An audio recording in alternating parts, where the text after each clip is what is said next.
Yeah, feel it just lands there. Boom. Yeah, boom. Nice. So don't let it come way out here and then you're trying to snatch it out here and then you got to pull it back. You should be taming that arc into here with a little pull from the lat and then pushing it through.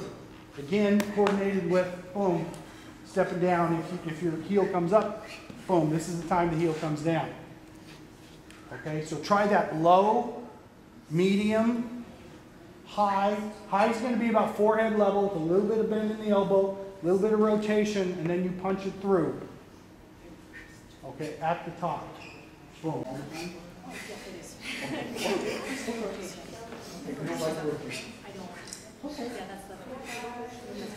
Yeah, you like that one. Do the angled flip. This swing is basically, every time you swing it, you want to come up to, I would say, shoulder level. Okay? If you're going to swing, your default swing is to the shoulder level because that's where you get all your oomph, and then you just punch through to here. With the gradual opening one, you're going to get it to forehead level, and the bell's going to sneak around and rotate around your arm. So you're going to have all those transitions along the way. You're going to low swing it, all the way up to high swinging it, and then pulling it and punching it through. Okay? Now, again, you're not going to master all this today, but hopefully at least you have it in your mind, what are the different steps. So right now, what I'd like to focus on is the punch through and the lockout, and what that means as far as something you might not really think about. People just lock it out, right? But what I want you to start focusing on again is the elbow-shoulder connection. Rod has it locked out. What Rod has it locked out, the male tight shoulder syndrome, a lot of bench pressing in the old days, right? Anyway, so I'm just kidding. Anyway, so the problem comes is that where is the elbow pointing? And with a lot of people, their elbow will be out to the side and it starts to really bind up the shoulder. Really gets it tight in here. Now, it makes for a nice hard contraction. So the muscles get, so people that have done a lot of weightlifting and a lot of stuff and pressing with their elbows way up to the side, you can just feel it. Your shoulder just lights up, muscle-wise, right? So you're stronger, per se. But the problem comes with the snatch is you're going to be straight up and down. And this ends up, this over-rotation, usually where you grab the kettlebell, it's going to end up impinging on a lot of shoulders. Some people get away with it, not many. So the test is, if his elbow is out to the side, if he bends his arm, just relax, bend your arm, boom. If he bonks his head, then he's in the wrong position.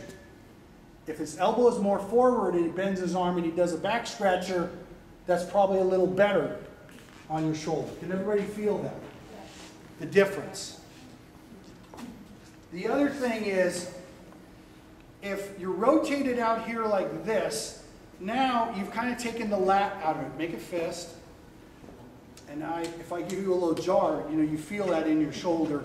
And you feel it on the rotator cuff. Remember, everybody talks about rotator cuffs. Well, the problem is if you rotate on them and you're holding them in this extreme rotation, well, that's what you're hanging on. And you can feel it as I punch you. Now, and of course, again, to test what? Head bonker, right? Now we go to back scratcher.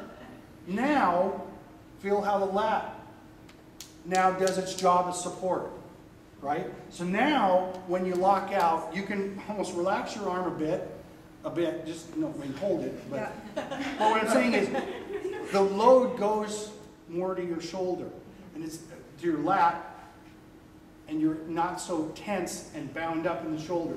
Feel the difference there? Bound up, not bound up. Bound up, not bound up. So I really don't care where your hands are. What are you worried about? That whole elbow-shoulder thing. Okay, so when you lock out, boom, you're locked out there. You're not over-rotated and locked out here. It's not outside my shoulder. You don't want to pull it out and have it come out wide and then have to pull it back in. That's just a waste of shoulder energy. Okay? You want to have it so that it's in front of your chest, shoulder area, within your shoulders, at least your hand, and then as you lock through. So a couple of drills, you won't do it in here, do it at home or wherever you got a wall. You can get next to a wall and maybe a foot width away from the wall and snatch. Boom. And that will tame that wider arc that you want to avoid. So even if you rotate, the arm will bend a little bit. Don't try to keep it straight, and then the bell flies out to the side on you. That make sense? Okay, so keep it just in front of this half. And then it will land in the right spot. It won't land out here, and then you got to pull it back in, pull it back in, pull it back in every time. It should hopefully just land right in line. So it's coming from your middle to in front of your chest to right over your armpit and shoulder. Okay. So we're here. We're just kind of focused here. Lat, you get a little bit of pressure, nice good alignment. Your elbow is there. Boom. Now, as it comes down, sniff in, breath out, sniff in, breath out. Sniff in, breath out, sniff in, breath out.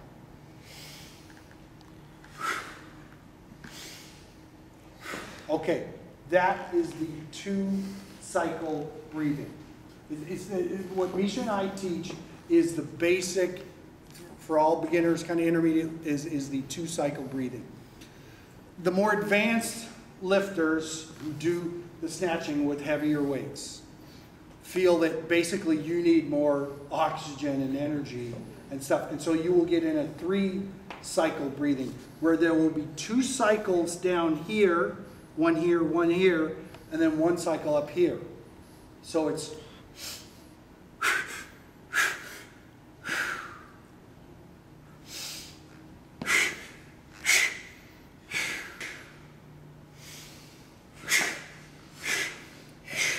this is where you transition it from lockout, where it's at an angle, to then your fingers. This is where this starts, is right up here. So you go from here, lean back, you start to dump. The bell goes in your fingers at around from the eye level to the chest level, and then you start to get the thumb there as it's in front of your gut waist level, and then you can really clamp on it here as you need it. Okay? So locked out. You lean back a little bit, keep that leg straight, let the arm bend, let it come, kind of your arm kind of slides down your lap. This is where your fingers start to come around, your thumb starts to get contact with it now, and then you're full on clamping it, boom, as it comes back. Okay? The big thing is not crank dumping it, that's really tough on your shoulder.